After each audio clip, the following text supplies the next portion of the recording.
Good evening, everyone. We want to thank you for attending tonight's commission meeting. At this time, we'll ask the clerk to call the meeting to order.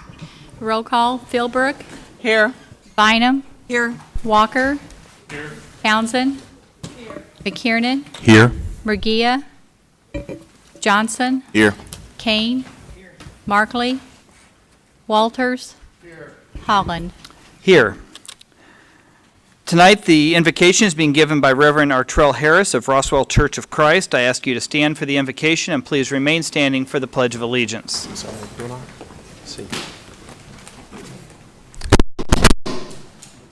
Shall we pray? Almighty Father, we come to you on this evening, asking that you just continue to look in on Wyandotte County, continue to bless all that you've given to us, and continue to let us be good stewards of all of our resources. Bless all the families here. Bless all the children here, Lord. Let us all continue to realize that you're greater than any one of us. But if we all collectively work together, Lord, we can do your will. Bless our commissioners. Bless our governing body here. Let them make great decisions that glorify you. Forgive us all of our many, many sins. The mighty name of your Son, Jesus. Amen. Amen. I pledge allegiance to the flag of the United States of America and to the republic for which it stands, one nation, under God, indivisible, with liberty and justice for all. Thank you, Reverend Harris, for being here tonight. We appreciate it. I'd like to ask the clerk if there are any revisions to the meeting's tonight's agenda. Well, Mayor, we do have one. Under the mayor's agenda, we have an editorial revision under recruitment, changing allow permanent residents to apply for the KCK Fire Department to read allow permanent legal residents. I believe it's legal permanent residence? Permanent residents, yes, sir. It's an editorial change, not substantive, but we will point that out when we get to it in the slideshow. But thank you for correcting that, noting that editorial correction. All right, the first order of business tonight is the mayor's agenda, and we have a resolution before us to adopt a public safety task force recommendations. We are going to have a presentation tonight about this, and then we will have discussion by the commission after this presentation.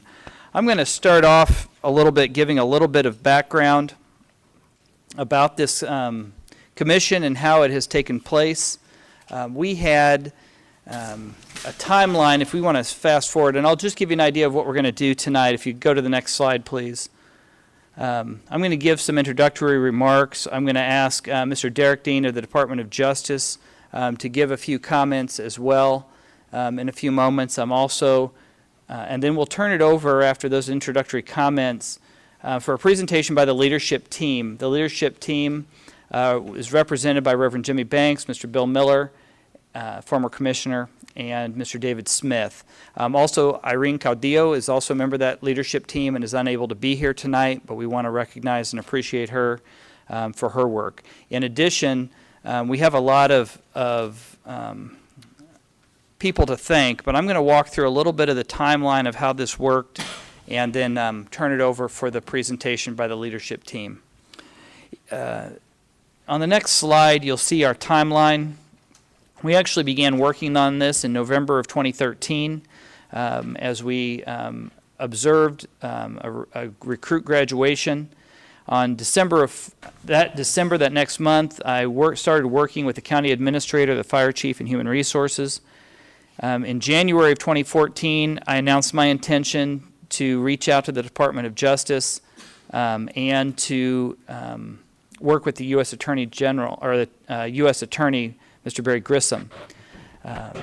That commitment then led to April through August of 2014, where we worked on data gathering, and this was really an intensive staff-driven process, where we just need to gather the data to see kind of the scope of what we were talking about in terms of the recruiting, hiring, promoting, and ongoing issues that might be present. We then announced in September and October this process The commissioners were each appointed representatives in 2014, and then in December of 2014, we began the Mayor's Department of Justice Public Safety Recruitment Task Force meeting. And that has concluded. We met all the way through May. The timing of this is important. We wanted to end the recommendations late April, early May, so that they could be adopted in time for the county administrator to work on them in the context of the budget. Some of these recommendations tonight have budgetary implications, others do not. But in order to keep it in sync with the timeline of the budget, we needed to have some action taken tonight so that the county administrator has direction to work. The resolution actually that we have tonight would be to adopt these recommendations pending budgetary authority that would come through the summer. So obviously the commission, we're not here tonight to write a blank check to the administrator, though I think the administrator would be glad to get a blank check at any point during his tenure, but it won't be tonight. But what we do intend is to adopt the recommendations and then send those to him to work through the normal budgeting process. So as these items come forward, the ones that do cost money, we will see again. I want to go to the next slide now and look at some of the people who have helped. I mentioned the leadership team. I was a part of that. We also had from the staff Mr. Gordon Criswell and Renee Ramirez in the HR, and also Maureen Mahoney and Jason Banks. I really want to thank my whole staff. Were very helpful throughout this. We couldn't have done it without Rachel and Jasmine and their administrative support as well. There's been a lot of work that's gone into this process, this months-long process. We put together a team of about 40 people. We averaged over 30 people per meeting for this recruitment task force. Each commissioner had a recommendation. We had people from all of the different school representatives from all the different school districts, as well as a community college and Donnelly College. We had representatives from each of the departments. The police chief, fire chief, and sheriff were instrumental in this process in terms of moving forward. There was an invitation given to each of the unions to be a part of that as well, and other community members. So it was a broad-standing group that really worked very hard to vet all of these different recommendations and work on this. I would like to ask if there are any members of the committee. Well, I see many of you here. I'd ask the members who are present of either the leadership team or the task force generally, if you're present, to please stand at this time that we can recognize you.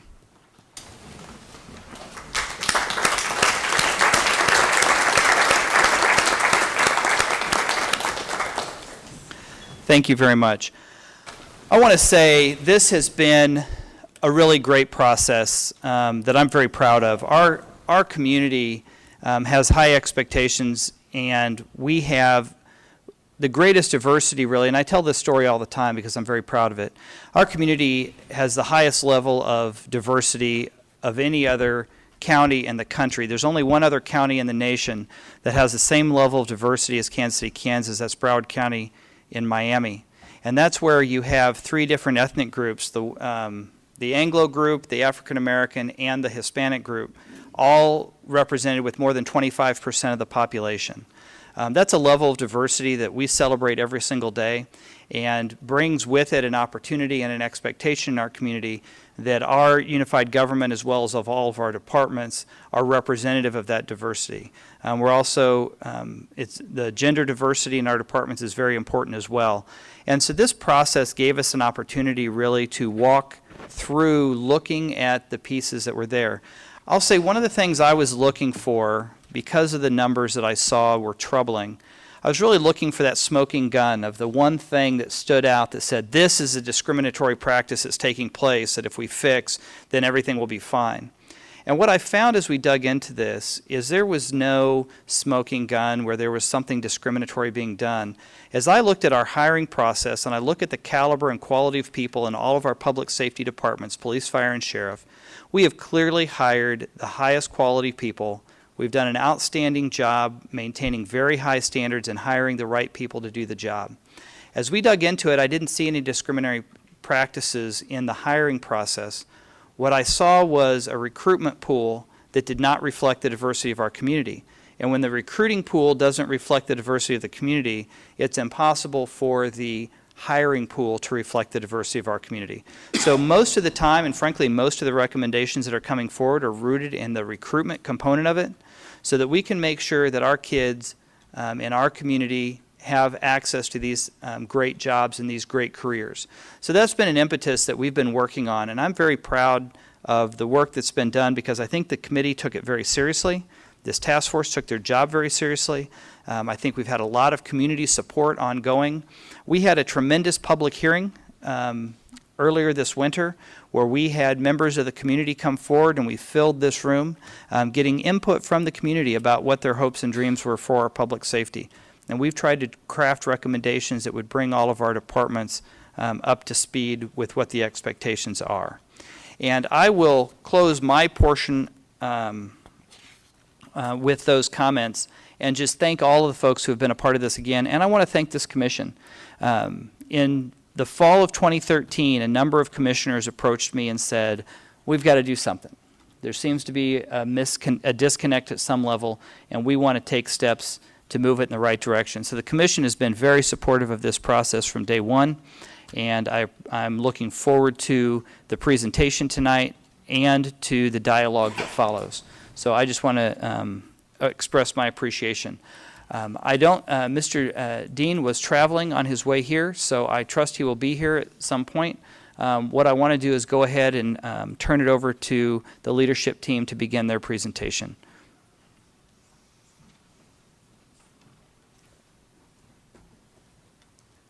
Good evening. This isn't church. Amen. I stand here honored to have been asked by the mayor, along with these other task force members, to work on this effort to improve the representations of minorities and women in our public safety forces. This is just another, how can I say this, industry issue that I have faced throughout my career.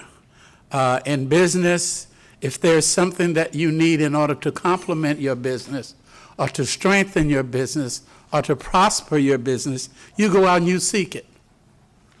That's called recruitment, it's called hiring, it's called promotion, it's called retention.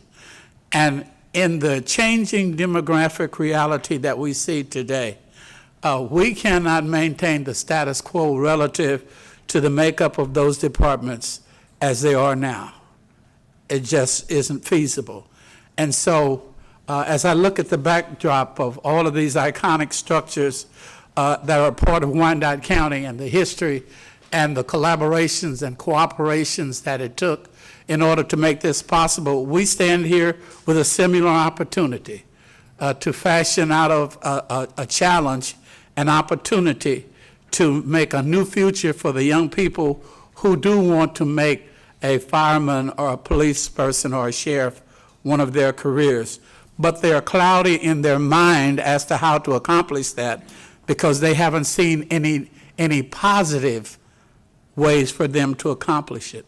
And so as we sat down, we've done an exhaustive search. All of these subject matter experts that you saw stand here tonight have given of their time, their talent, and their resources to come up with ways and means and ideas and some suggestions, some heated discussions, but we were all here for the same reason, and that is to come out of here with something that we could recommend that you all would consider and fund. And so looking at the landscape that it is now, and anybody looking at the news can see that we are well on track of being ahead of problem situations that have erupted in other cities where when they took an opportunity to look at their data, they found that they were woefully lacking, and had they taken some action previous, it might have mitigated or even eliminated some of the tragedy and violence. So that's where we are with an opportunity to do something proactively, and we solicit your support. It's not a perfect document. We're going to continue to work on it. And so as we ensue in this particular presentation, I'm going to be followed by Mr. Bill Miller, who's going to talk about recruitment. David Smith is going to talk about hiring. I'm going to come back and talk about promotions and long-term oversight. Mr. Bill Miller will also give you some statistical rack-ups about where we are. Thank you, Reverend. Good evening, everyone. I think it's important today that if we could go to the next slide just for a moment. But I think it's important to sort of look at where we start. And where we start is sort of the low point in my mind. And that is, I think, I live in Wyandotte County. I feel like I've got a lot of family and friends here. I think the community would not be happy that we hired 31% of people from Wyandotte County on the class in November of 2013. So I think that's the context where we sort of started.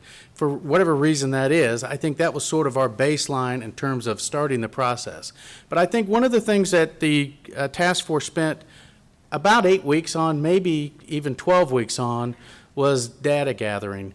And I know that Mrs. Ramirez in the Human Resources Department and Chief Jones and Sheriff Ash and basically both chiefs of police that we had during this process really spent a lot of time to provide us data and input so that we could give you some real recommendations. And what I mean by that is I've been on the other side of that wall. We've all gotten these task force recommendations that say, be nice here, be nice here. That's not what we're trying to give you tonight. We're trying to give you some hard and fast actionable items that you can then debate and make decisions on as you move forward and go through the process.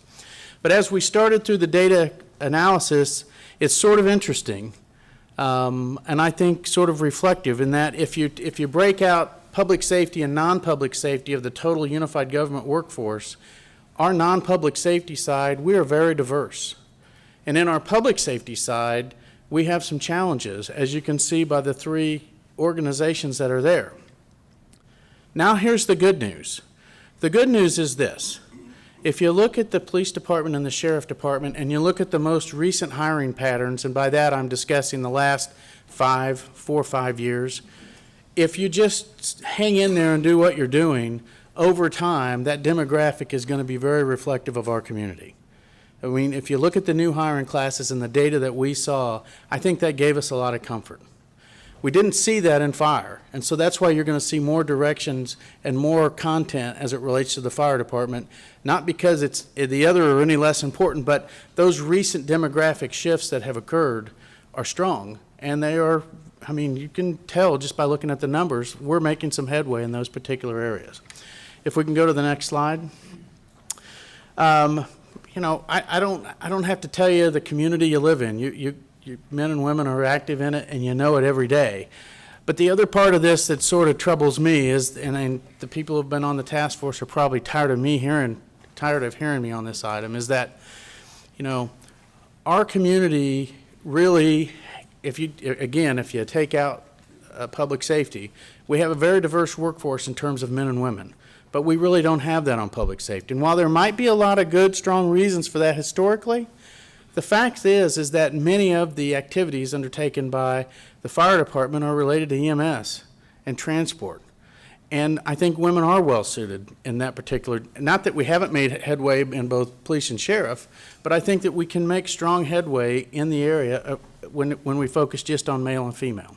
So again, the data that we looked at, local, minority, and women. And as you see these task force recommendations coming forward, I think you're going to see that's what we're trying to accomplish as we move through them. Can we go to the next slide? So as Reverend Banks mentioned, the 4 areas that we talked about include recruitment, hiring, promotions, and long-term oversight. We're going to take a moment and step through those. The first one is recruitment. So if we can go to the next slide, I'm going to actually cover recruitment.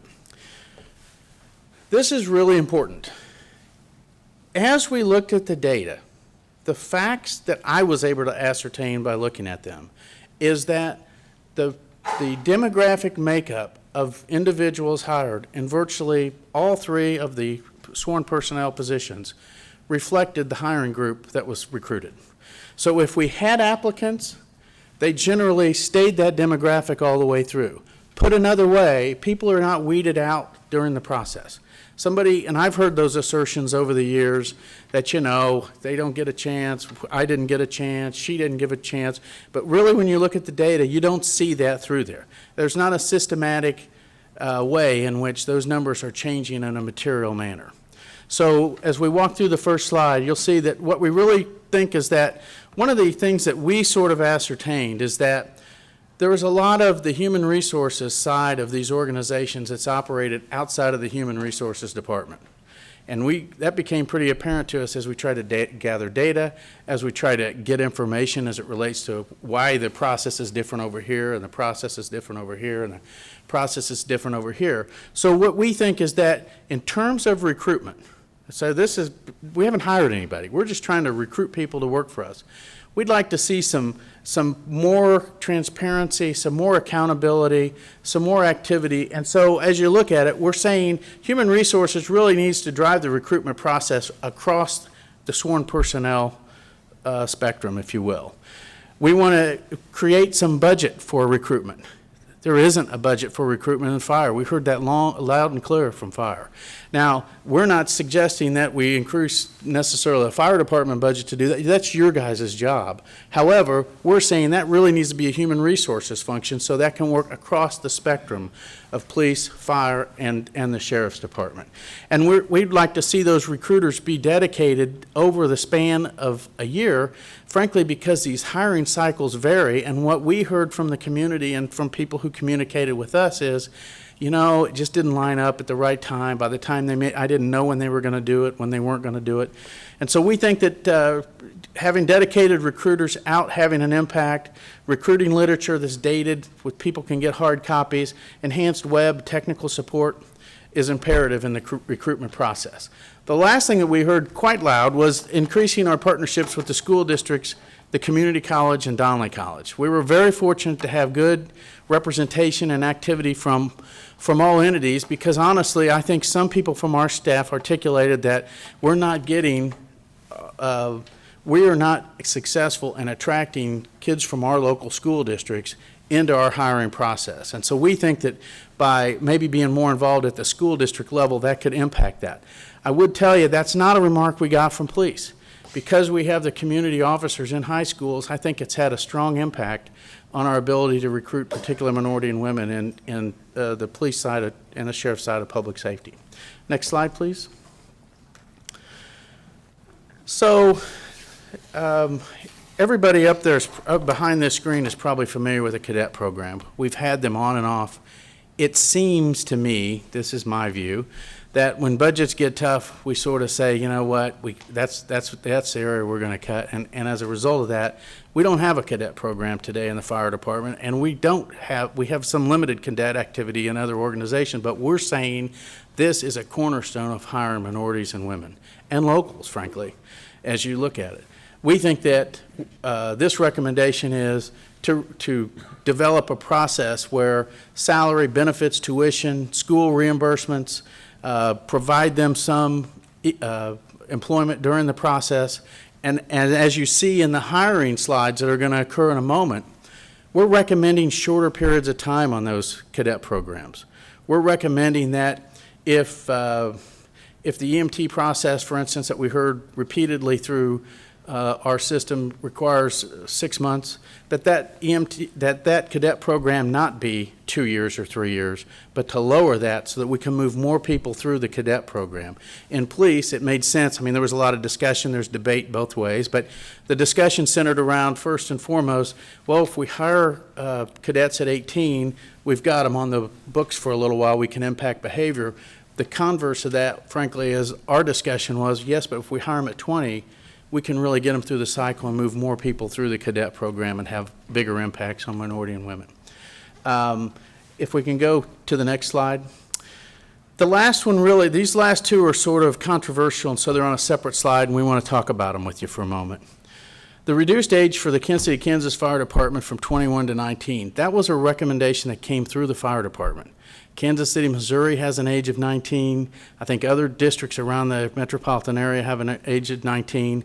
I don't I'm not qualified to tell you what that does, but I think their view was that allows them to get to that applicant earlier and maybe entice them into our program. So that does factor into the cadet cycle and how that works, and so that needs some further review. But a recommendation is to look at reducing the age on the fire department from 21 to 19. To allow legal permanent residents to apply for the fire department. This one is a little misunderstood, frankly. At least it was by me, I'll be honest. The legal permanent resident in the United States can serve in our military. We have children who are brought here at a young age, or for whatever purpose, they reach the status as a legal permanent resident. They could serve in our. You could go and fight for our country and come home, and you can't be hired on our public safety, and we think that's wrong. We think that's worthy of review, and so that's again a hard recommendation that we're making to you tonight. Next slide. So now we're going to go to hiring. Again, we're trying to walk through these steps. I'd like to introduce David Smith to come forward, wherever David is, and handle that. Thank you. Thank you. Good evening, and appreciate the chance to both represent the other members of the task force and to present before you as a commission. Can I see the next slide, please? As Mr. Miller said, we want to drive this all through the Human Resources Department. And there's a feeling that both allows for some standardization across the three departments, but also it allows us to take advantage of the expertise and the technical capacity of our Human Resources Department. In doing that, you'll see a number of things that we've talked about doing. One of those, the small academy classes. We currently have some larger classes that take a long time to move through the process. And the idea was in the hearing that if we can have smaller classes, we'll have the opportunity to move them through more quickly, get applicants through the process more quickly. There were concerns stated both here at the commission and in the task force meetings about the testing that we do, the psychological, physical, written, and the CVSA. So we want to validate that and just make sure that everyone is comfortable that we're getting, when we have a test, it gives us what we're asking for. So we want to make sure that it's validated. Give some orientations for the agility training to make sure that we give people every opportunity to move through those, and provide some additional both web and technical support to human resources so that they can be able to do the best job that they can with recruitment as well as the hiring process. Next slide, please. We also, and this is again the issue of standardization, make sure that there's a physical agility test for the Sheriff's Department to go along with the ones that exist for fire and for the police department, and standardize those. This next one is one that we had a lot of conversation about, and in particular, we heard a lot from the community, and particularly the minority community here in Wyandotte County, that having EMT as a prerequisite served as a barrier. One of the things we talk about a lot in the school district is creating pathways for our students so that they can move and they can have a sense of how they move through the process to get to the career that they want for themselves. And we spend a lot of time and energy on helping them to negotiate those pathways. What we have found, and what the task force talked about, was that the EMT requirement and having that as a prerequisite that the student had to have in order to apply stood as a barrier. And when we talked about the recruitment phase, it meant that our pool of applicants didn't have the diversity that we wanted. And we felt like the EMT requirement was one of the things that stood in the way. So there's a strong belief that once we get somebody hired, we can get them through to their EMT certification. So that becomes part of the process of once they're hired, rather than something that stands in the way. And we don't believe that there's any reason why that should serve, that should be out front. We know we can get our applicants, once they're hired, we can get them trained as EMT. So that was a very important recommendation.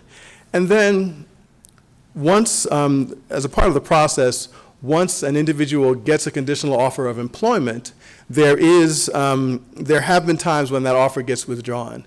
And the way we are currently structured, the individual who has that experience, and as commissioners, you heard people at the last commission meeting where we talked about this, tell their own personal stories. because of laws, they're not allowed to know why they weren't hired. So you have an individual who is told, we want to hire you. They then are told, I'm sorry, we're not going to hire you, and they have no idea why. And that doesn't seem fair, and we believe that if we can get a release from individuals to essentially release unified government, then they can at least know what the issues are and perhaps address those so that sometime in the future they might be able to get hired. That just seems fair. I know if I was in that position, I would be frustrated to not know. That seems like a difficult position to put people in. So we believe that if we can put forth these hiring recommendations, that's going to strengthen, after we recruit a quality class, strengthen the hiring and get the people that we want. I'm going to turn it over to Reverend Banks, who's going to take us through the next section. Reverend Banks. Thank you. In aspiring to be an employer of choice, there are linkages between all these areas that must be maintained. When you recruit, you need to know what the qualifications are. Are they bona fide? Do they really relate to success or failure on the job? That's the hiring part of it. The recruitment part is, where do you get them? Where are they? Where do you fish for them? And then the last one is promotion. Once I get there, what's in it for me? What is the process? What's the pathway?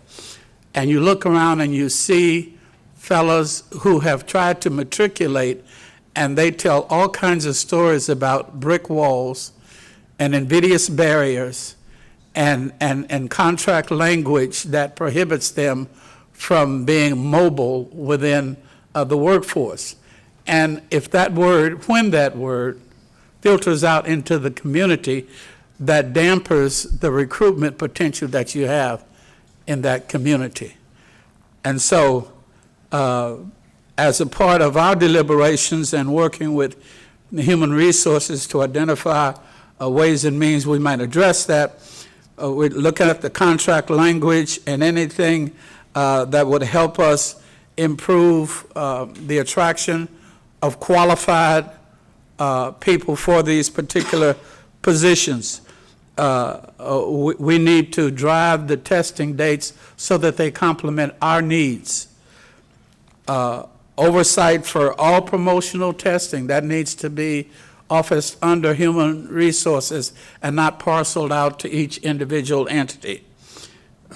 Likewise, a review of the physical agility exams for validation. I think the transparency of this entire process would be a great improvement because, I mean, you shine the light in, more people are able to see and make decisions as to whether or not this is something that is career worthy for them. And we do think that a job in our public safety department, in the unified government of Wyandotte County, is a good job. And we'd like to see our local people competing for these jobs. In the long term, as I said, we haven't submitted a perfect document. There's some things that need to be worked on, obvious discussions that need to be dealt with. But training is going to continue because there are areas of sensitivity, as we've seen in the media here recently. There's continuing edification that's needed in the workforce because the work environment is critically important to success or failure on the job. And the employer is legally responsible for the work environment.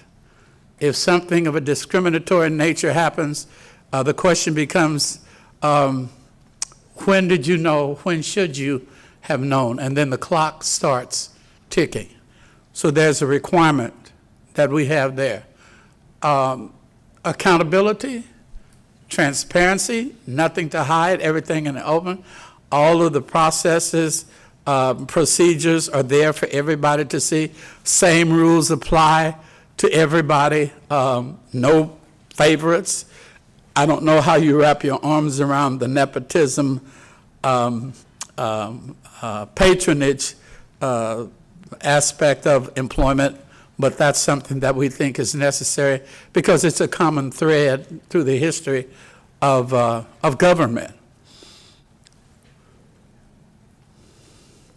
The schools are one of our most important resources. The schools are where we make impressions about who we are, who we want to be. They look up to us as parents, as relatives, as neighbors, as business people, as teachers, as law enforcement people. And they should all be positive experiences. And we can help ourselves and the future of our city if we continue to make it that way. Thank you for this opportunity, and we would appreciate individually and collectively your consideration of the recommendations that we are putting forth tonight. Thank you very much. I would like to, at this time, invite Mr. Derek Dean of the U.S. Department of Justice to come forward and to make a few comments. Mr. Dean, thank you for being with us tonight.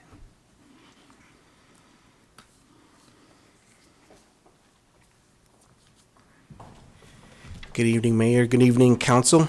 And I just want to give comment that in terms of working with the task force on these important issues has been, for the Department of Justice, a pleasure. We like to stay on top of cutting-edge communities that are taking the leadership, if you will, in addressing these issues. And from the communities I work and serve in, Kansas City, Kansas stands out amongst many. So to that, congratulations to the city, to the task force, and all the hard work that was done. And I wish you guys well in moving this process forward.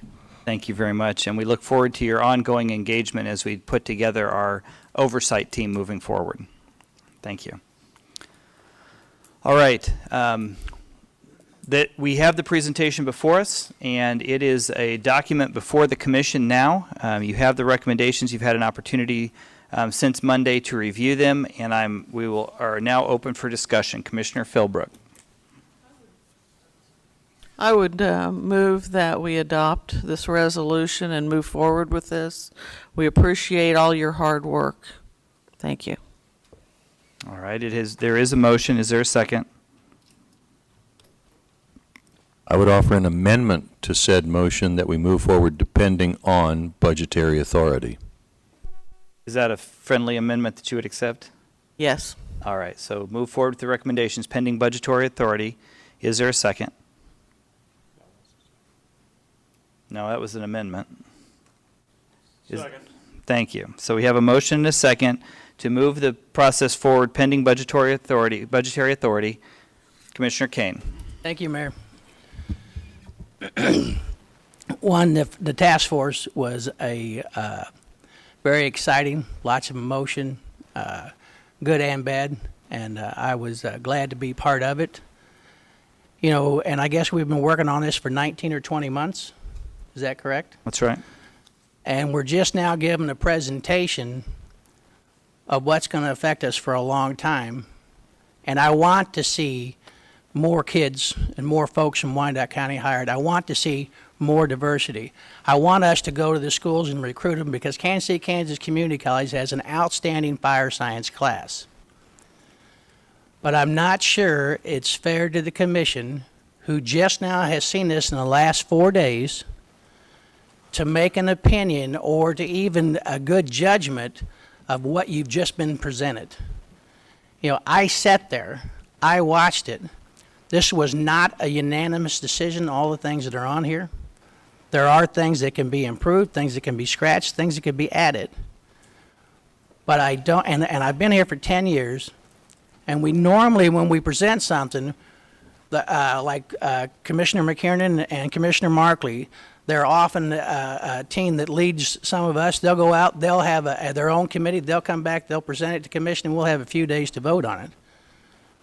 But just now seeing the presentation, just now getting what the task force said after 19 or 20 months, that just doesn't work for me. And there are things in here, and I'm a firm believer, and I've said this all along, and I've said this even when I worked at GM, Wyandotte County has the best workforce possible. and we want our kids to work here, especially for the city. But I don't know how we can make a decision in such a short order that is in this magnitude.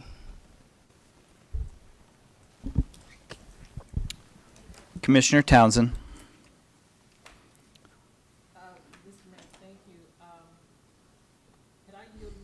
Is your microphone on?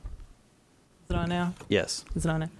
I see that, I believe it's Mr. Miller wanted to make a point, I think. Could I yield my potion, time to him? We do have a motion and a second on the floor.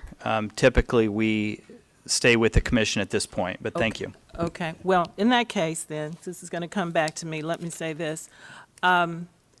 This has been ongoing for some time. We've seen the chronology of the events that led to this. With all due respect, I think we've had ample time to consider these recommendations while they were in progress. One of the reasons that I did not appoint myself to the task force is that I wanted someone who had some background and knowledge in these areas, and certainly I did not. And I would like to personally thank Mr. Granville O'Neill for acting as my representative to the task force. And through him, I made it my business to keep up on what was going on with the task force. So with all due respect, I think there's been enough time to move on and for the commission to take a vote on this. I'd like to commend the mayor and many of the other commissioners who saw a need and made this a priority for this commission by the aggregation of this task force. I'd like to thank all of the members on the task force for your time, energy, and your input into the development of these recommendations. Certainly, there may have been some dispute as to what should come forward and what not, but I think this is a good starting point. I think it's essential for these to be passed and that we move forward. Even though the mayor mentioned earlier that it appeared there was no smoking gun that would account necessarily for the underrepresentation of minorities and women in the community in our esteemed public service positions. There certainly have been some barriers, practices that have already been alluded to by the speakers here tonight that have accounted for the uneven and unequal hiring and promotion of minorities and women. And I think these recommendations would be a good starting point at moving away from those and correcting that imbalance. As Reverend Banks mentioned tonight, increasing the number of minorities and women will have impacts far beyond just how it facially changes the workforce in our revered public sector, safety sector. More people of all persuasions who have access to these better paying jobs help stabilize the community economically, not only from the western end, but from the eastern end of the city. It lessens the likelihood of tensions and confrontations between certain segments of our community that go from confrontations to conflagrations, as we've seen in other parts of the country, where emotions become inflamed and burn, and then buildings and cities burn. We don't want to be that. And this is a good stepping stone to moving forward to evening how our public safety segment reflects the community. And I implore my fellow commissioners to vote yes with me on this motion. Thank you. Thank you very much. Commissioner McKiernan. While I 100% endorse moving forward with the spirit of these recommendations, everybody who knows me knows that I'm a detail guy, and what I see are that we have a lot of work to do to both operationalize and to fund these recommendations. So our work has just barely begun in trying to implement, because as I went through this recommendations, I don't think I got these until Tuesday of this week. As I went through these, I have clarifying questions on almost every single bullet point in these recommendations. Questions that I think we need to answer fully as we move forward to make these the strongest possible set of policies and procedures, and that have the funding behind them to make them truly effective within the unified government. So I do want to say that I fully support moving forward in the spirit of these recommendations, and that we accept them and work toward implementation. But I do see that we have a tremendous amount of work to both operationalize and fund these. And I'm ready for that effort, but I will have many more questions and ask for much more detail as we move forward. Absolutely. Thank you. Commissioner Johnson. Thank you, Mr. Mayor, and certainly to Reverend Banks and to all of the task force for all of the countless hours that you all have put forward in bringing this process to this point. I, too, believe that this has been a long time in the making. There's no doubt that we have great tension in our nation right now. As it relates to race, as it relates to police relations, particularly with minority communities, discrimination, civil rights, things of that nature.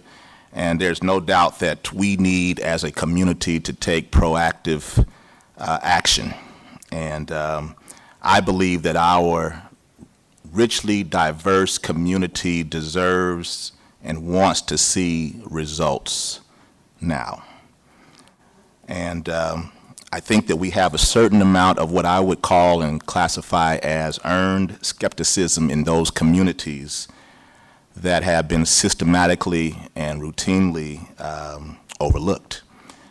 So while I am truly a fan of making sure that every I is dotted and T is crossed, and certainly aware of and appreciative of the budgetary process and all that has been stated by my fellow commissioners, I want to see this process move forward. And I want to make sure that as it is moving forward and as we are dotting I's, as we are crossing T's, that we put certain markers in place to make sure that we are actually making real progress. In other words, it should not take another 10 years for us to begin to see progress from all the groups that are involved and all the people that are affected by this. So I hope that we can move this forward, and we will work out the details. There are many details to work out, no doubt. I'm respective of that, but I do not want to let that stop the process. So I would strongly urge us to move forward with this. Thank you. Thank you. Commissioner Bynum.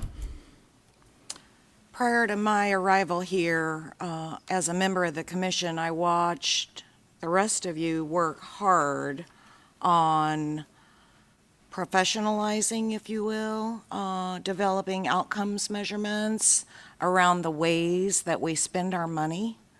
I've been impressed by that. This strikes me as a similar kind of work in terms of creating those same kinds of outcomes around the money that we have and the way that we're going to spend it. I have a question that I need clarification on. When and if we adopt a set of recommendations, what does that obligate us to? I think I'll go ahead and take that question. There are a number of these issues that we wrestled with a number of issues. For instance, the age, I'll take the one from moving the age of the firefighters from 21 to 19. That's an internal policy decision that we can make as a unified government. The state of Kansas has a law that you have to be 21 to be a law enforcement officer. So to be a police or sheriff, you have to be 21. That's not a decision that we get to make at the unified government. So in order to move that age difference, it's simply a policy directive that the task force has recommended, and by the commission adopting would become the policy of the unified government, and that would go into immediate effect as we began our recruiting. So that's something that would take effect immediately. Some of the other issues are longer term. We would I would expect that the administrator is going to come forward with a funding mechanism for a cadet program in each of the 3 departments based on previous experience we've had with cadet programs. We can estimate very clearly how much that's going to cost, how many individuals will be able to be in those cadet programs, and we can move that budget forward. The police department's going to be well suited to jump in with both feet to that cadet program because they have a functioning cadet program now. The sheriff's department's going to have to develop that, and the sheriff's going to have to come back with a recommendation on what that cadet program's going to look like, the structure of it.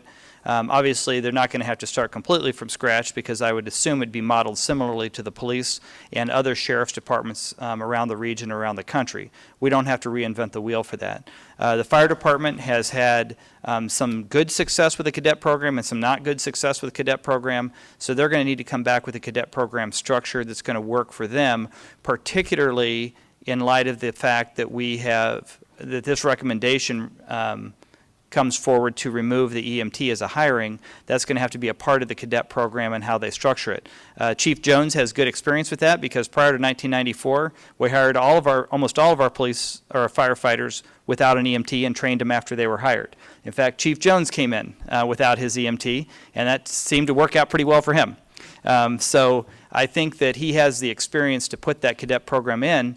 We can put the funding in place now in the summer session, but then it's going to take a timeline from each of the chiefs and the sheriff to say how they're going to implement their specific cadet program. So there are others in here that are going to take some time. One of the other pieces is having an ongoing oversight committee. This commission will need to approve and appoint an ongoing oversight committee. That has not been established yet. We talked at the task force about what that would look like, and it's fairly complicated. One option, and all that's being approved today, is that there will be one, but we'll have to come back with a recommendation for you all to vet and say, yes, that's the ongoing group that we want to carry this out, to continue to watch it to make sure it moves forward. But that may look like the Human Relations Commission being reconstituted, strengthened. There may be other elements added to it. That ongoing work also, in keeping with the Department of Justice's practice in other communities, hopefully would include a memorandum of understanding with the Department of Justice to stay connected to our community through that ongoing oversight group to make sure that these are implemented. So there are a lot of questions yet to be answered, a lot of work yet to be done. As I was congratulating Ms. Ramirez and HR on this process being completed, she said, I'm afraid it's just started.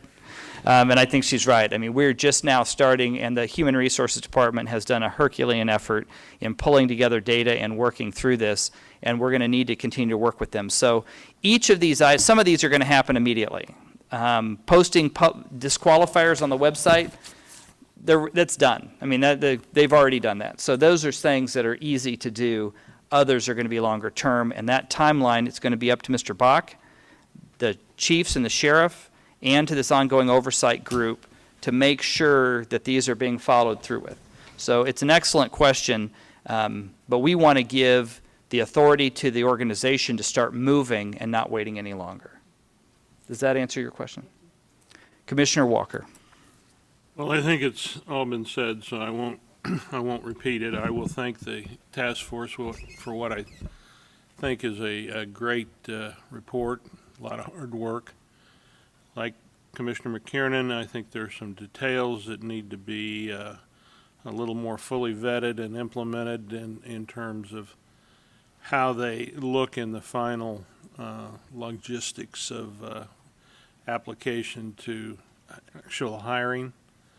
I fully endorse a reconstituted Human Relations Commission with the authority and the motivation to just not meet, just to meet, but to have a purpose. I think this will be in the long term, and maybe over the next 3 to 4 years we'll be achieving great results that we intended to do that are more reflective of our community. Anything else, I'd be repeating what all of you have said. So, thank you.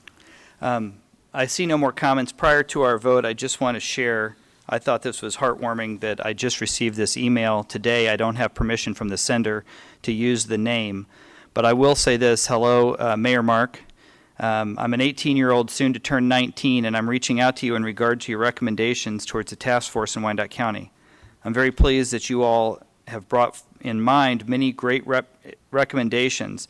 For example, lowering the age requirement from 21 to 19. As a young Hispanic adult, soon going into adulthood and living in Wyandotte County most of my life, I've been attracted and inspired to work for public safety, and my dream since I was a child was to become a firefighter.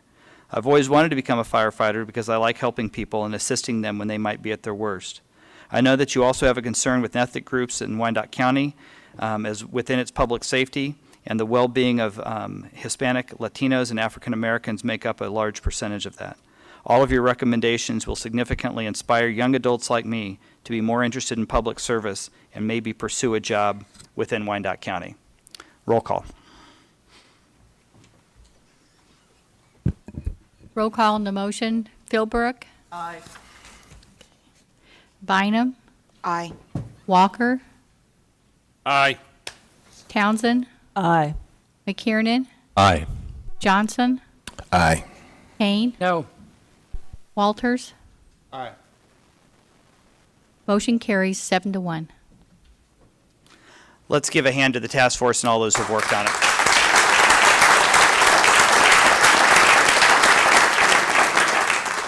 Yes, point of personal privilege, former Commissioner Miller. I just want to respond to the item about the budget. The reason you're seeing this the first week in June is because if we waited 90 days, the ability to impact your budget is passed. So we wanted to give it to you early enough to impact that, and that would have been my comment. Thank you for your leadership in this. For all the leadership team, Mr. Smith, Reverend Banks, Mr. Miller, we appreciate your leadership as well. All right, that moves us now to the next item on our agenda, which is our consent agenda. There are two items before us. They are the minutes and the weekly business material. Move to approve all items on consent agenda. Is there a second? Second. I would note that anyone that would like to remove an item, these are going to pass. Roll call. Roll call. Philbrook? Aye. Bynum? Aye. Walker? Aye. Townsend? Aye. McKiernan? Aye. Johnson? Aye. Kane? Walters? Motion carries 8-0. All right, that brings us to our standing committee agenda. We have two items on this agenda. The first item is a presentation of the 2014 CAFR. I'm going to turn this over to Mr. Bach. I will note this does go through standing committee. However, they did an abbreviated presentation at standing committee, so the commissioners on that committee would not have to sit through the extended presentation twice. But we do want to do the extended presentation tonight, not only for the benefit of the commissioners, but also for the public. This public process for our budget and audit is an important part of the transparency of this government and giving confidence to the public that we're properly managing all of the funds that are in our care. So I'll turn it over to Mr. Bach for presentation. Thank you, Mayor. Commission, I think, Mayor, you did a good job of actually setting this up. Each year we do go out and hire an independent accounting firm to come in and review all our financial functions for the unified government. As we've had for the past several years, the firm of Allen, Gibbs, and Hulick is here this evening to present the CAFR. I'll turn it over to Mr. Levin or Rick McKessick of accounting, whichever one to set this up, and we will go from there. Mayor, Administrator, Commissioners, my comments will be very brief. Tonight, staff's going to present an overview of our annual financial report. Our accounting division is responsible for preparation of that report, and then it's reviewed by our independent auditor. Rick McKessick is manager of our accounting division, and I'm going to turn it over to Rick for some brief comments. Thank you, Lou, and thank you, Commissioners, for having us here tonight. I'll also be very brief. We're here to present our 2014 Comprehensive Annual Financial Report, which is commonly referred to as our CAFR. We're requesting approval tonight. A part of the annual process that we go through to prepare the annual report is an audit, which is conducted by our outside audit team, Allen, Gibbs, and Hulick. And at this point, I'm going to introduce Ms. Shelley Hammond, who's Senior Vice President of the audit firm, to present their findings.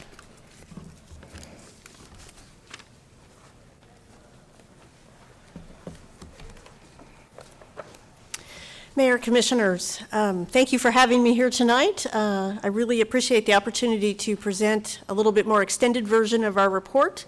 As the Mayor indicated, we're going to provide a little bit more detail than we have in the past, and I appreciate the opportunity to do that. First of all, before I get into the details of my proposal, just a little bit about me and my firm. As Rick indicated, my name is Shelley Hammond. I'm a partner with Allen, Gibbs & Hulick. We're a public accounting firm. My specialty area is working with governments. This is all I do, is work with governmental entities. I've been doing this for over 20 years. And as a firm, our firm operates in a number of different industries and works with a number of different industries. But out of our total practice, almost 40% of our practice is in the government sector. So it is a significant part of our practice, and we have a large dedicated team who works in the governmental area. We also do a large number of entities that are similar to Wyandotte County here in the state of Kansas. We specialize in some of the larger, more complex entities like the unified government. That includes, and these are all public records, so I can share this with you, we work with Johnson County, Sedgwick County, the city of Wichita, entities, again, that are larger within the state of Kansas that have similar operations. We also work with the state of Kansas itself. We've audited the state of Kansas, and we currently do consulting work. So I share that with you not to brag about what we do, but just to give you some context about what our firm does and our expertise in the government sector. Also, before I jump in, a little bit about what an audit actually does.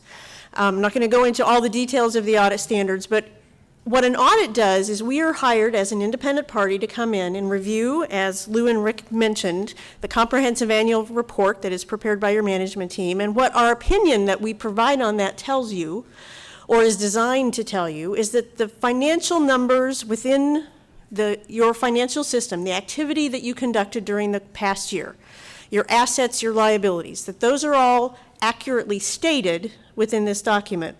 Our opinion does not tell you if the numbers are good or bad. They're just telling you that they're accurately stated.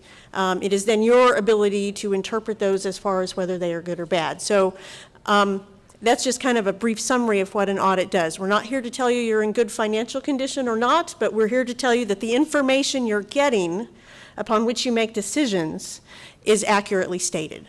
So that is kind of the point of an audit. So having said that, I'm going to jump into our report, and I'm going to first reference a few pages within the Comprehensive Annual Financial Report. It is a very large document. I know you received it previously, and I would be very surprised if anyone went through all approximately 200 pages. It is a very lengthy document. So to help you sift your way through it, I'm going to point to a couple things that would be perhaps of more interest to you. At the very beginning of the document, there's what's called we call it a transmittal letter. It's a letter that's essentially written by the management team that provides information about the ongoing activities within the unified government over the course of the last year. Following that, and if you have your document available, I'm going to reference a few page numbers, or if you want to jot these down for reference later, that may be helpful. There's a section called the Management Discussion and Analysis, and that starts on page 4, again, near the beginning of the document. That is about a 10-page summary of what's in the document. So it provides a nice snapshot of the assets and liabilities and the revenues and expenditures for the year. It provides management's discussion of what occurred during the year as it relates to the financial statements, and it's a great starting point to get an overview of the document. Again, that's called the Management Discussion and Analysis. If you move on then into the financial statements themselves actually start on about page 13. Following the financial statements, you'll see detailed notes to the financial statements. That starts on about page 26, and those provide narrative discussion of the numbers within the financial statements. A couple other pieces that may be of key interest to you. On a regular ongoing basis, you receive budget information, such as information about the general fund. I know that's a key component of your financial statements. If you're interested in looking for the general fund budget information, that is on page 74. There is a combined general fund budget presented, as well as general fund budgets for both the city and county individually. So you could see the breakdown, or you could see the combined. And that would be very similar to what, again, you received during the budgetary process and what you received throughout the course of the year. At the very back of the report is another important section. It's called the statistical section. It starts on page 135, and it has 10-year trend data. So for example, there is a schedule included within that that shows property tax revenues and collections and delinquencies, and a summary of that trend over the last 10 years. There is also information about what the mill levy rates have been over the last 10 years. Information about sales tax collections over a 10-year period. That is a lot of good data. And I know I often hear from my clients, especially within the elected officials groups, that they get questions about that kind of information from citizens during the course of the year, and that's a good source for you and for citizens to obtain some of that information. So that's just an overview of some of the key pieces within the document. As I said before, what we do is we review that information and provide an opinion. So that's the first official part of my report tonight, is that our opinion on those financial statements is what's called an unmodified opinion. That's an accounting and auditing term, but in layman's terms, what that means is it's a, quote, clean opinion.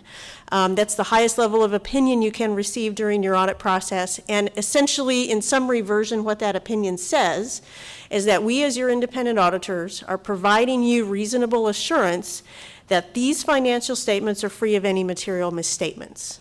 And that is essentially what you always hope to hear from your auditor. So that is our opinion. If you want to actually see our opinion, it is in the document as well, starting on page 2. So it is at the very beginning of the document. That's the piece of this document that we provide. The rest of it is prepared by your management team. A second piece of information we provide during the course or at the end of our audit is what we call our management letter, and I believe you also received that document. It is a short, I think it's about 5 or 10 page letter that communicates other things to you as a result of our audit. There's really 3 sections within that. The first section is what we call required communications. Those are things under the audit standards we are required to communicate to those charged with governance. So those of you who have been on the commission in the past, you have seen those communications every year because we're required to provide them to you every year. It includes things like, were there any changes in accounting policies, which there were none. I'm reporting that there were none. Are there significant estimates within the financial statements? And if there are, provides you a brief summary of what some of those are and what we do to ensure that those estimates are being derived in a reasonable basis. And there are a few of those within the financial statement, so you'll see discussion of those in a very summarized version in that section. It explains to you if we made any adjustments to the financial statements that were originally provided to us to audit, and we did have a few adjusting entries or corrections to the financial statements, and those are explained. To put that in some context, though, we really don't go anywhere where we don't make an adjusting entry on an audit. I mean, it is a rare occasion to go through an audit process without having some sort of adjustment. So I wanted to point that out so you knew it wasn't unusual to have correcting entries during the course of your audit.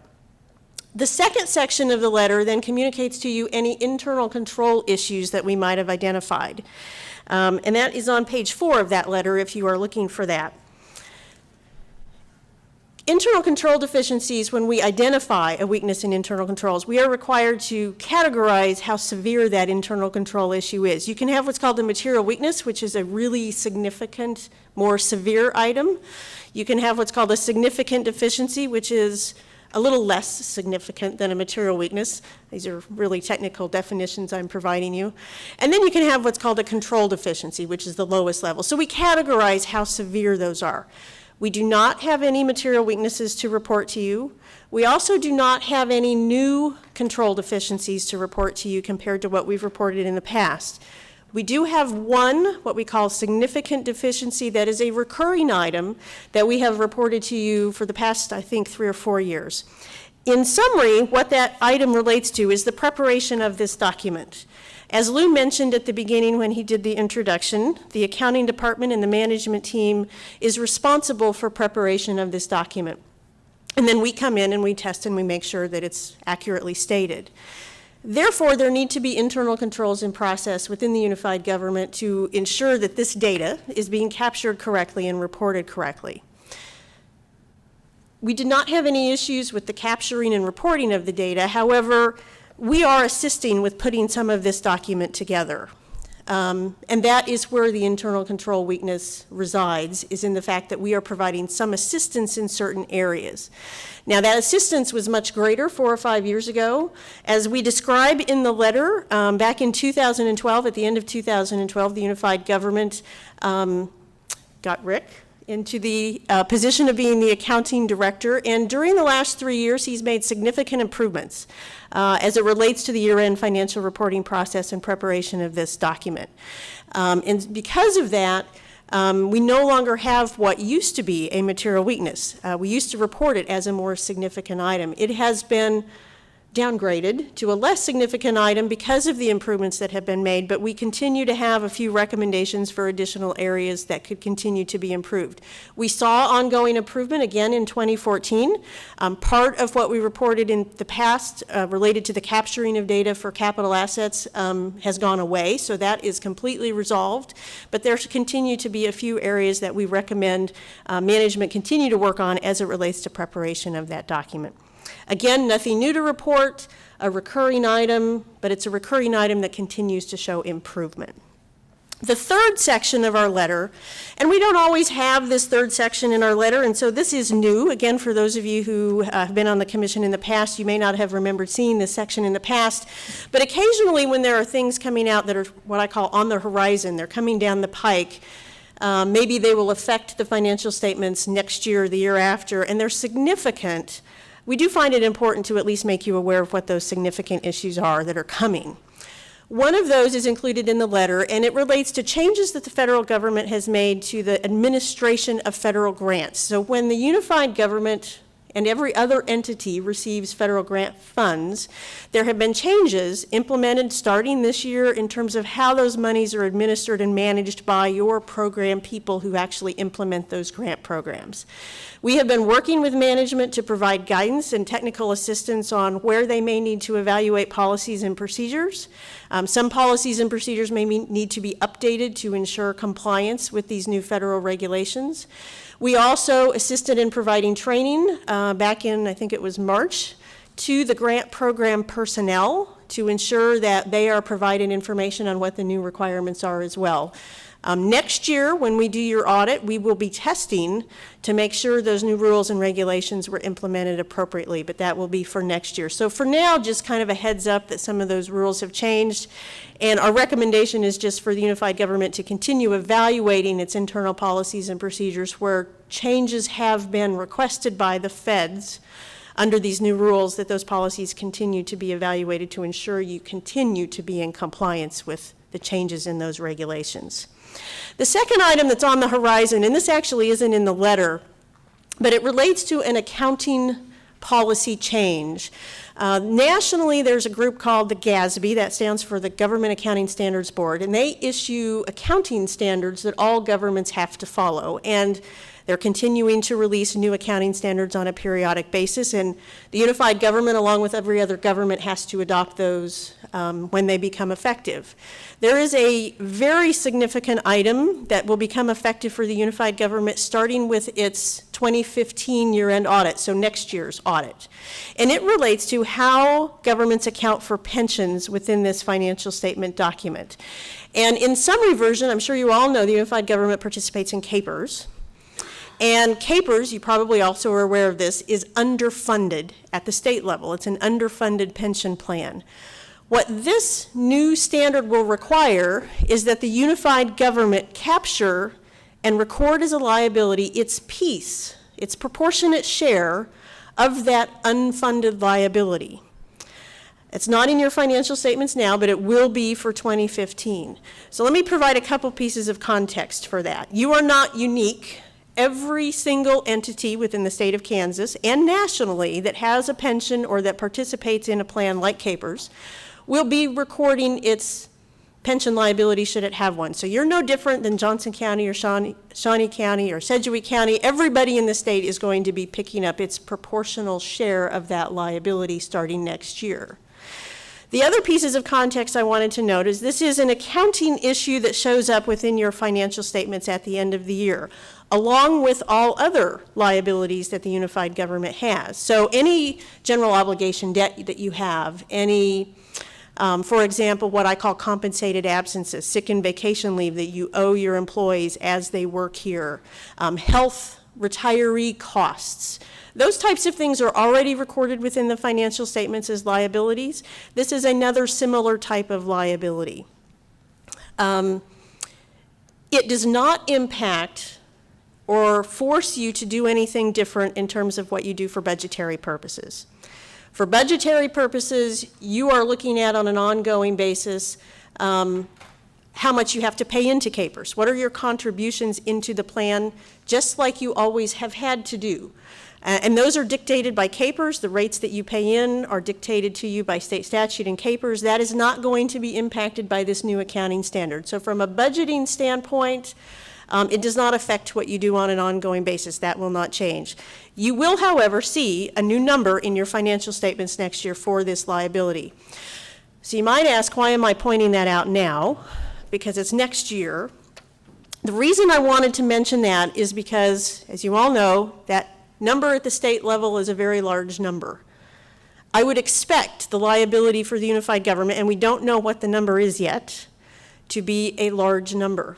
And I didn't want to be standing up here next year and surprising you with this really significant change without giving you a preview that it's coming. What's a large number? What's a large number? What is that number? A little bit of context first. I contacted Capers within the last 2 weeks because they have to calculate that. They're the ones who are doing the allocation to you and every other entity that participates in the state. They're going to take it for Capers, their unfunded liability that they last reported is just under $9 billion. Keep in mind, that includes all state employees, all cities and counties and school districts that participate in Capers. So you're going to have a share of that, so that sounds like a really scary number, but you're only going to have a piece of that. However, given that it is $9 billion, or roughly thereof, really every entity in the state is going to be picking up a large number. I don't know what that number is yet. Capers told me that you should have that later this month. They are going to have those schedules completed later this month. My expectation, this is just based on my professional kind of assessment, is that the number could potentially be anywhere from 100 million to 500 million. And so when I say it's a large number, we're talking tens of millions, if not hundreds of millions. Okay, that's a large number. That's a large number. Thank you. But again, you should have that probably within the next month. Capers has communicated to me that they are close to being done with those allocations, and that should be available. So if you wanted that reported back to you once it came out, I'm sure that Rick and Lou could obtain that and report that back to you at some point in the future. So you at least have an idea of what that's going to be before we're talking again next year. Let me look at my notes and see what I have forgotten to cover here. Before you leave that point, madam? Yes. How does that affect our bond ratings, or does it? Lou may be in better position to answer that. I will provide a quick comment.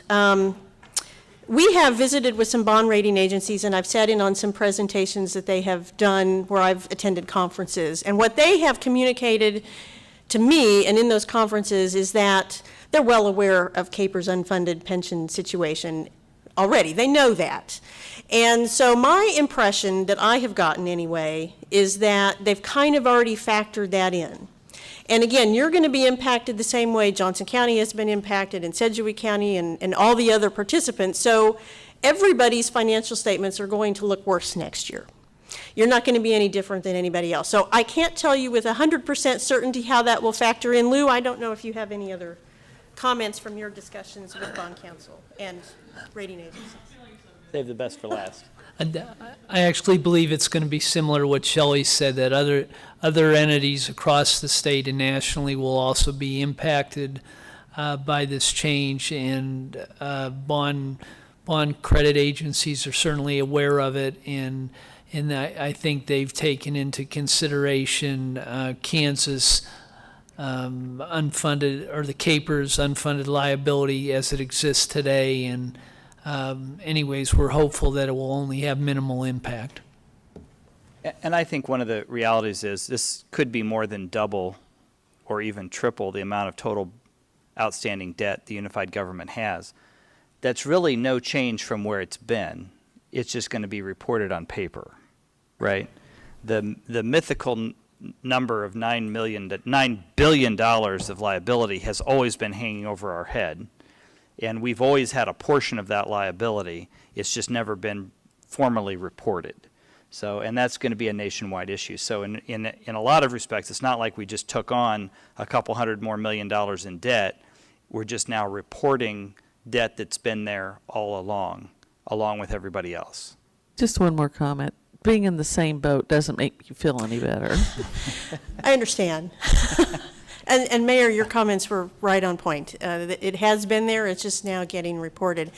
Speaking of all of the liabilities, I failed to mention this before, and I think sometimes it's good to point out where those currently reside within your financial statements if you want to see those. There is a great summary on page 47, that's in the notes to the financial statements. If you want to see what your liabilities are today, well, as of December 31st, 2014, there is a table on that page that shows you the total bonded debt, so your general obligation bonds, your TIF bonds, the STAR bonds, all of those different types of bonds, along with other types of liability, such as the sick and vacation, what we call the compensated absences liability. You'll see a line item on there for what's called OPEB liability. OPEB stands for Other Post-Employment Benefits. That's retiree health care, is a layman's version of what that is. So if you're interested in seeing the liabilities you currently have, that would be the table I would point you to that has a really great summary of what that is. It's possible that I forgot something, but that's what I see on my notes. I do want to really thank Lou, Rick, everyone in the accounting department that we work with. They do a tremendous amount of work at the end of the year to put the information together, not just to put this book together, but to give us the information we need. And it extends way beyond the accounting department. We touch many departments, budgeting, purchasing, public works, the treasurer's office, licensing. We go to any number of departments here within the unified government, and we consistently see great coordination and great assistance from all the staff that we work with. And so I want to thank everyone. From that standpoint, it's a team effort on your part to get us the information that we need and answer our questions, and we really appreciate that. Thank you. Commissioner Walters. I have a couple questions, if you don't mind. Absolutely. First, thank you for your report. The thing that I kind of gravitate toward is revenue and expense, and it's presented on page 74. And so I want to understand, or confirm that I understand this.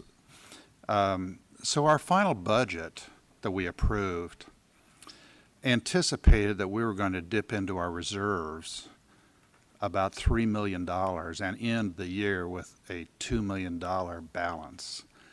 But what's being presented is that actually we added to our reserve and now have a $7.3 million reserve. And I'm glad to hear you say that you've confirmed all these numbers, because that's really that's really good news, right?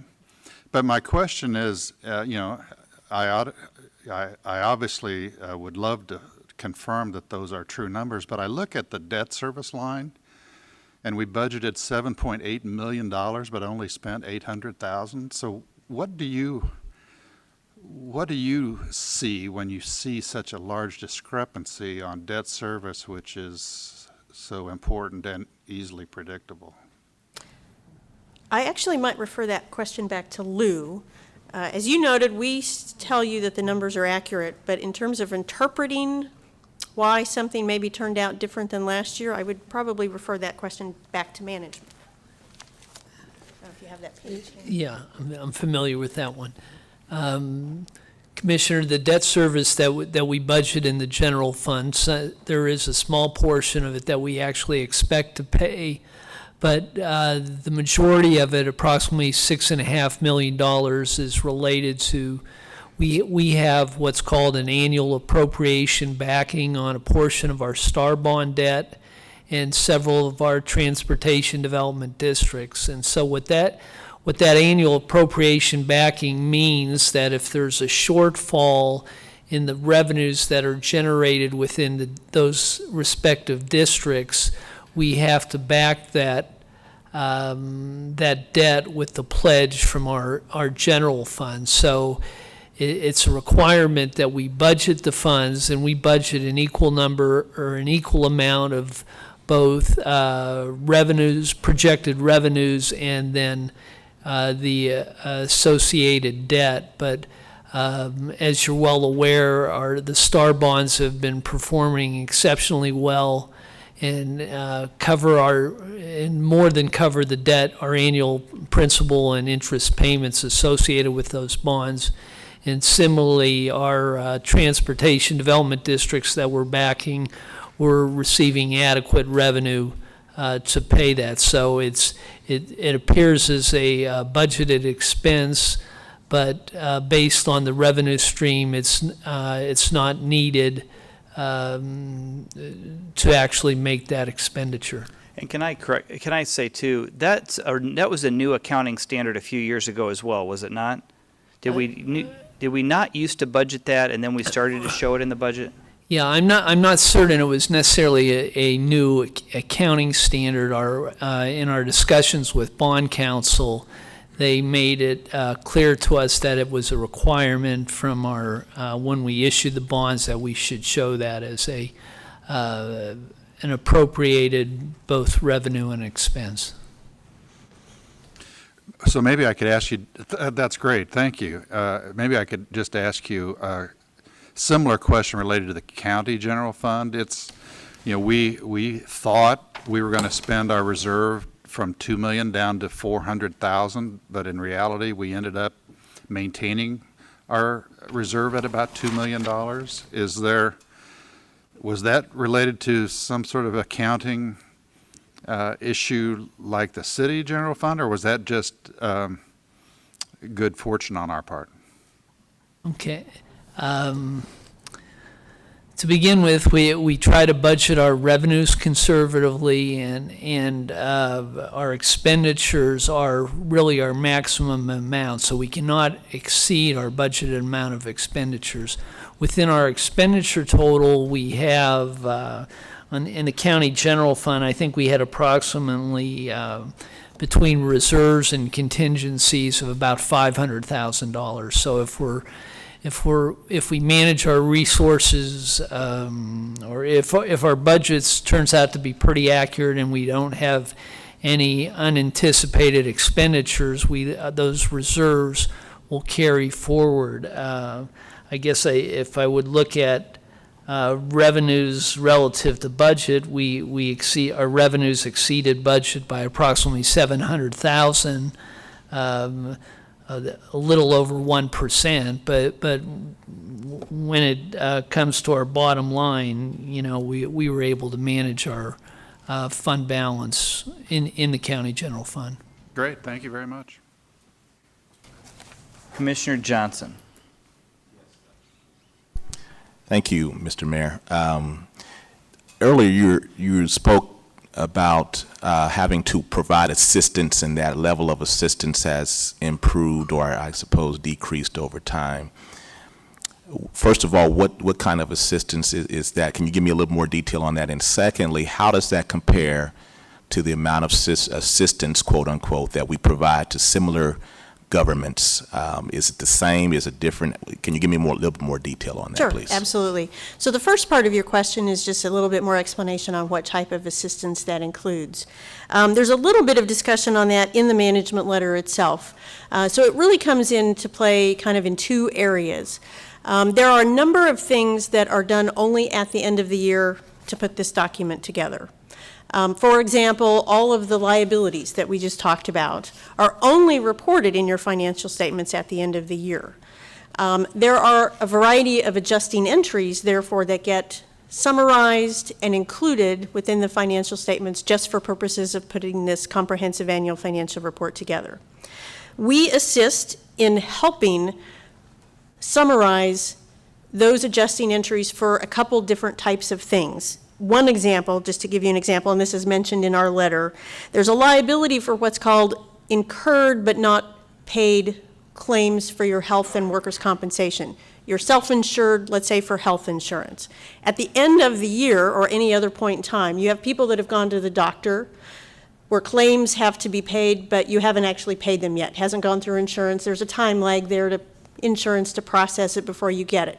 So there's an estimate that's done at the end of the year for the claims that are outstanding that haven't been paid. That's a liability within your financial statements.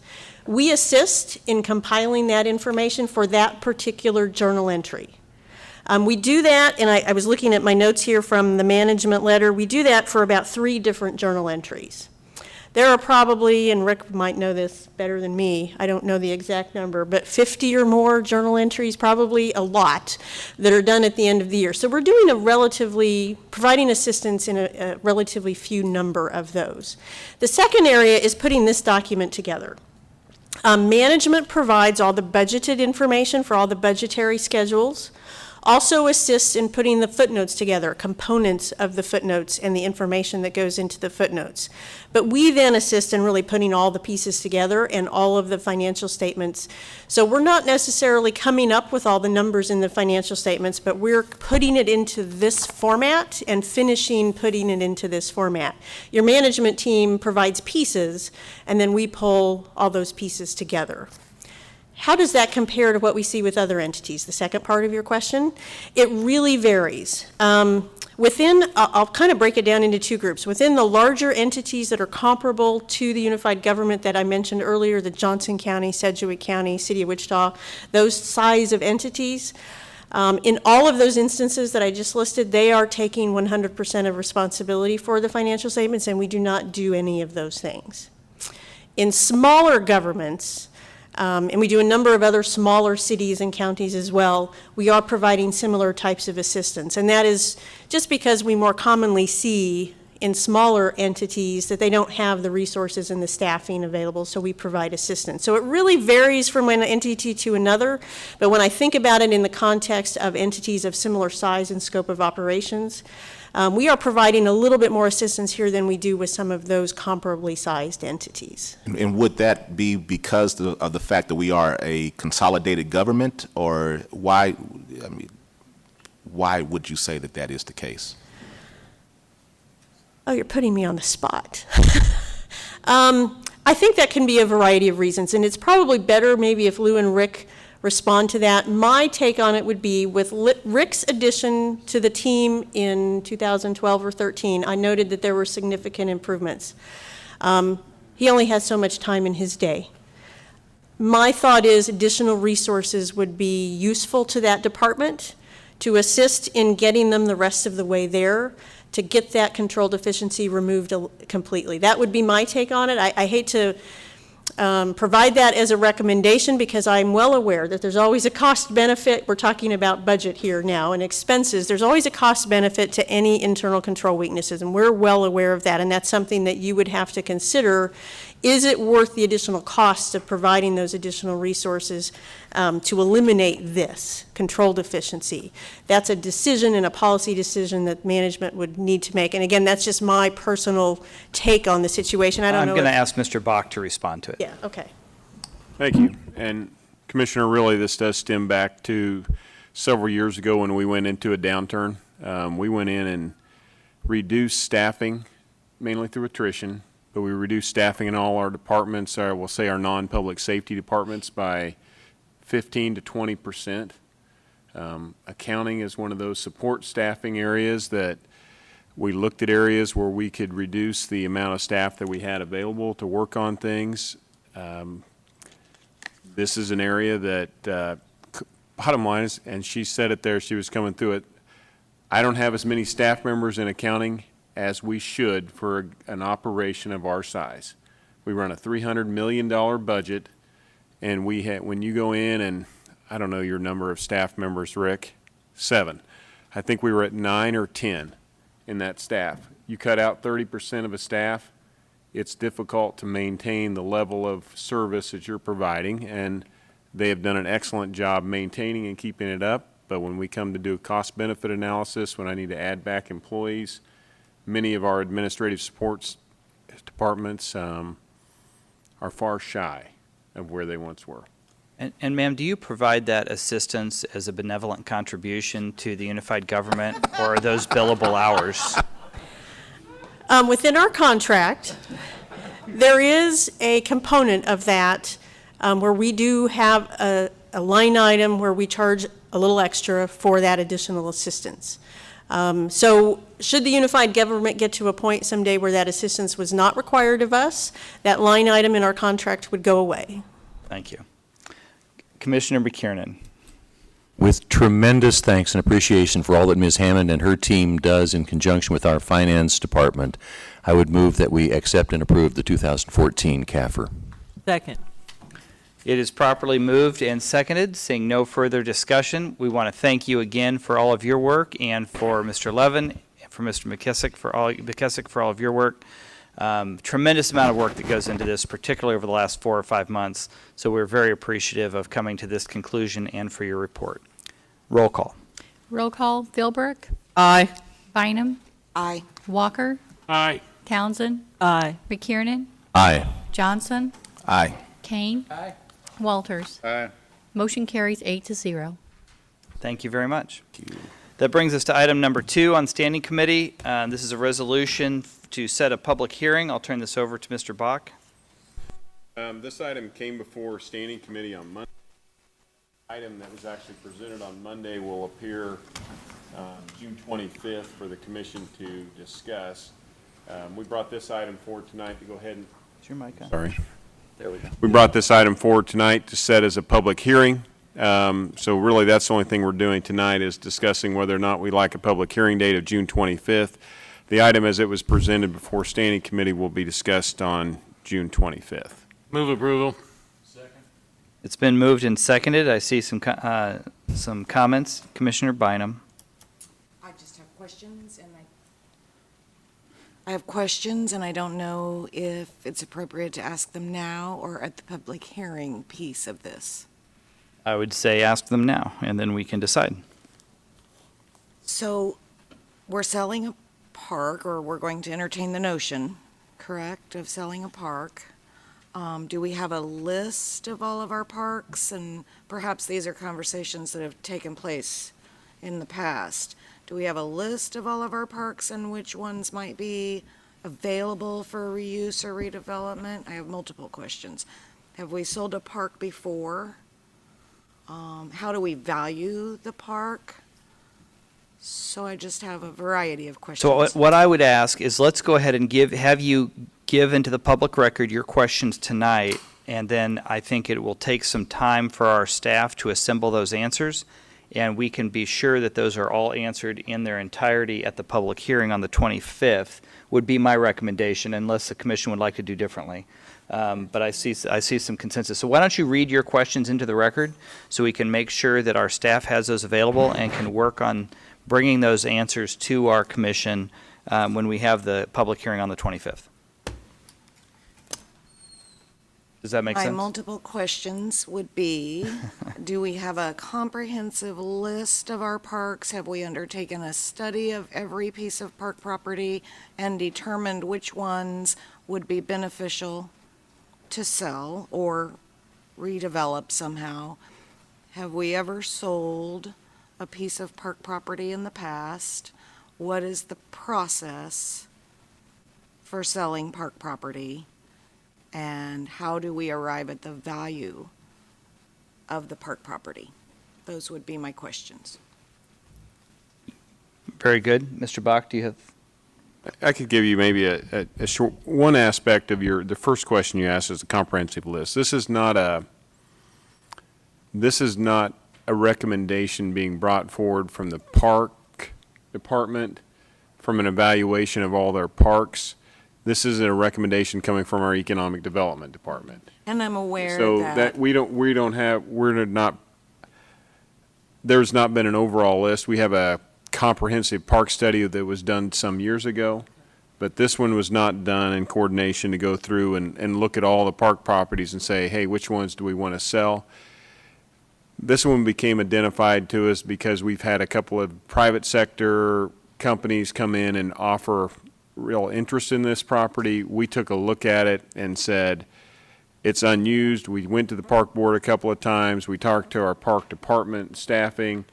And the park is set relatively vacant. It's been more of an issue of us cleaning up, doing stuff with it, and that's why this individual parcel is brought forward. Okay. So I will say, it comes to you as an individual look at a piece of property that is not being and has not been used as a park for some time, and that's why that's why it's coming forward for a public hearing.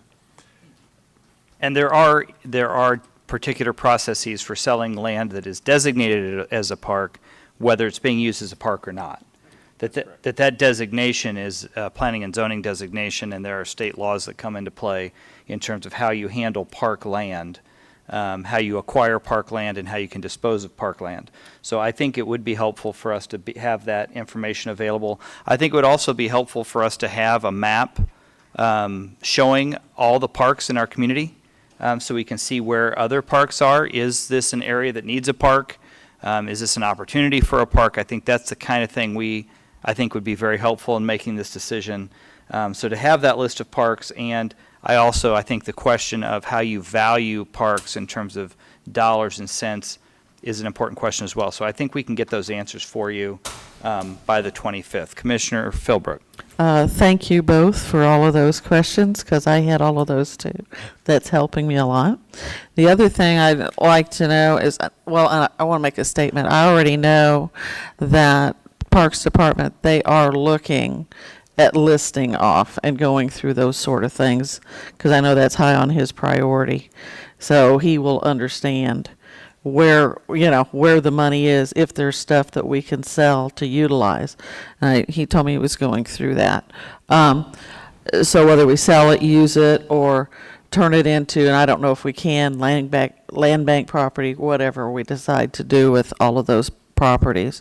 And I have no idea when he's planning on getting that completed. It would be nice to hear when the director would be getting that sort of a list completed. And I'm just kind of curious why it's fast-tracked. Fast-track's just a timing issue for just scheduling a public hearing. I mean, we didn't fast-track the item as far as discussing on it, but to follow the publication requirements, we had to get it on this week's agenda in order to follow our normal commission meeting process of having a standing committee meeting on Monday, and then on the next commission meeting, which is June 25th, in order to have the discussion about it then and have the public hearing, which is part of the process.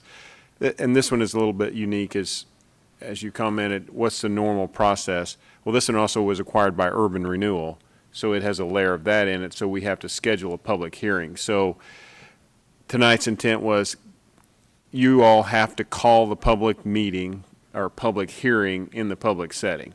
So that's why just that one component was put it on the agenda, schedule the public hearing, and then follow our normal process of standing committee on Monday and the next commission meeting, which is 3 weeks away, before we actually hear the item. Thank you very much. Commissioner Kane. Thank you, Mayor. And since we don't have any parks west of 435 and north to Parallel, perhaps we could use that money to purchase some property to have a park out in northwestern Wyandotte County. That's a remarkably short time for the line to form to spend the money that we might receive. It's impressive. So I'll give credit to Commissioner Kane. It's an impressive timeline. It's a perfect timeline. All right. So we have the motion simply to put this on the public hearing date to do, because there are requirements for how much notice we have to give the public for a public hearing. And so this meets that guideline. And if I would encourage commissioners, if you do have some additional questions, because it is unusual. I think this is the first time in my 8 years up here that we've contemplated, well, it's the second time we've contemplated selling a park. We didn't sell the other one for a variety of reasons, but we have contemplated it before. and I think it's its own process. So if you have additional questions, please reach out to Mr. Bach in the interim so we can have a complete conversation about it on the 25th with all the information needed to move forward. With that, it's already been moved, am I correct? Has there been a motion yet? I seconded it. There has been a motion and a second to set the public hearing as the only action being taken tonight. Seeing no further comments, roll call. Roll call, Philbrook, Aye. Bynum, Aye. Walker, Aye. Townsend, Aye. McKiernan, Aye. Johnson, Aye. Kane, Walters. Aye. Motion carries 8-0. All right, that brings us to the administrator's agenda to designate a voting delegate for NACO as Emmerich Cross. Motion to approve. Second. Just a note before roll call, on items when I'm going to be a voting delegate, it'd be under the mayor's agenda. When a commissioner is going to be a voting delegate, it would be under the commissioner's agenda. When a staff member that works for Mr. Bach is going to be a delegate, it would be under the administrator's agenda. So when you see two different places tonight, and I just want you to know that's a great decision because we spent about 10 minutes debating it in agenda review. So I just want you to have a moment to appreciate the designation of this in which part of the agenda. Roll call. Roll call, Philbrook, Aye. Bynum, Aye. Walker, Aye. Townsend, Aye. McKiernan, Aye. Johnson, Aye. Kane, Walters. Aye. Motion carries 8-0. That brings us to item number 2 on the administrator's agenda. It is for the ASME MOU for our first union contract. Mr. Bach, would you make presentation, please? Mayor, thank you very much. I'm very happy to bring this contract before you tonight. As you're all well aware, we have not had a long-term contract in place with any of our bargaining units for some time. This marks a change in the process where we've been, where we are able to put a little bit more on the table in terms of financial reward for our employees as we look forward. This contract constitutes about a 5% pay increase to this union group over the next year and a half, which is well-deserved for this group that has seen only one raise really in the last 5 years. This group does have a couple steps in their ranks, but for the most part has very little step increases going on between the different positions. They were very receptive to this as we went forward to them, so the contract runs through the terms of 15, 16, and through the calendar year 17. Approximately how many employees? 250? 180. Okay. All right. Thank you very much. Is there a motion? Move to approve. Second. It has been moved and seconded. Seeing no comments, roll call. Roll call, Philbrook, Aye. Bynum, Aye. Walker, Aye. Townsend, Aye. McKiernan, Aye. Johnson, Aye. Kane, Walters. Aye. Motion carries 8-0. That brings us to our last item from the Commissioner's agenda, voting delegate Move to approve. Second. for Mr. Jim Walters, going to Wichita. Roll call. Roll call, Philbrook. Aye. Bynum, Aye. Walker, Aye. Townsend, Aye. McKiernan, Aye. Johnson, Aye. Kane, Walters. Aye. Motion carries 8-0. That concludes our agenda tonight. We are adjourned. Did you see the letter that